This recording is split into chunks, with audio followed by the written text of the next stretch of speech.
त्यानंतर एक मोठी अपडेट आहे. अभय सिंग जगताप बोलतायत, थेट जाऊयात. व्हायचं होतं साहेबांनी सगळं ऐकून घेतलं. साहेबांनी त्यांच्या पद्धतीने माझं समाधान करण्याचा पुरेपूर प्रयत्न केला. मीही काही अंशी समाधानी आहे, परंतु अजूनही काही प्रश्न अनुत्तरित आहेत. तरी मी येणाऱ्या 2 दिवसामध्ये काही आणखी माझ्या भेटी आहेत. त्या भेटी झाल्यानंतर, कार्यकर्त्यांची भेटी झाल्यानंतर मी निर्णय साधारणपणे आणखी 2 दिवसानंतर अंतिम निर्णय घेणार आहे. त्या दरम्यान पुन्हा एकदा साहेबांची माझी चर्चा होणार आहे आणि त्यानंतरच मी माझा अंतिम निर्णय साहेबांना कळवणार आहे. आज आणि उद्या माझी प्रकाश आंबेडकर आणि राजू शेट्टी यांच्याबरोबर सुद्धा मीटिंग होणार आहे. त्यानंतर अंतिम निर्णय माझा मी जाहीर करेन. पण आत्ता धैर्यशील मोहिते पाटलांच्या प्रचारात अभय दिसतील का? अभय दिसतील ते 2 दिवसानंतर आपल्याला कळेल. जे काही होईल सर्वांची चर्चा झाल्यानंतर 2 दिवसानंतर आपल्याला कळेल. म्हणजे तुमची नाराजी अजून कायम म्हणायची, कारण तुम्ही राजू शेट्टी आंबेडकरांच्या भेटी घेणार आहात. नाराजी अजूनही आहे, परंतु नाराजी म्हणण्यापेक्षा काही एक माढा लोकसभा मतदारसंघासाठी जी काही स्वप्न आपण घेऊन पुढे चाललो आहे, ती स्वप्न कशा पद्धतीनं पूर्ण होतील हे मला बघणं गरजेचं आहे.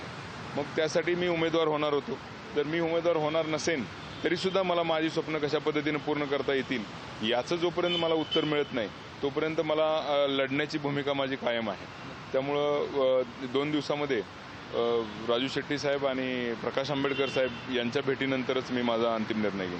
जगतापजी, खरं तर काल जयंत पाटलांनी देखील माढ्यात तुमची समजूत काढली होती. अनेक विषयांची चर्चा झाली. आज पवार साहेबांना देखील तुम्ही पुण्यातून भेटला, तरीही नाराजी दूर झाली. नाराजीचं नेमकं कारण काय आहे? विकास मी तुम्हाला तेच सांगतोय. आमचा हा संपूर्ण दुष्काळी पट्टा आहे आणि या दुष्काळी पट्ट्यामध्ये काम करत असताना इथल्या लोकांच्या अडीअडचणी खूप वेगळ्या आहेत.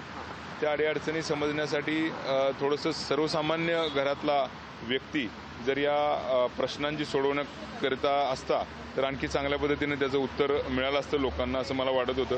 मी खूप प्रयत्न केला माझ्या पद्धतीनं, परंतु समहाऊ मला राष्ट्रवादी काँग्रेस शरदचंद्रजी पवार गटातून उभा राहण्याची संधी मिळत नाही.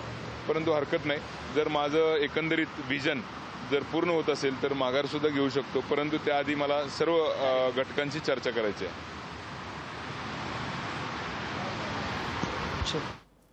तर अभय सिंग जगताप यांनी शरद पवारांची भेट घेतलेली आहे आणि त्यानंतर आपण अजूनही समाधानी नसल्याचं ते म्हणतायत आणि कार्यकर्त्यांसोबत बैठक घेतल्यानंतर ते आपला निर्णय जाहीर करणार 2 दिवसामध्ये, असं त्यांनी सांगितलेलं आहे.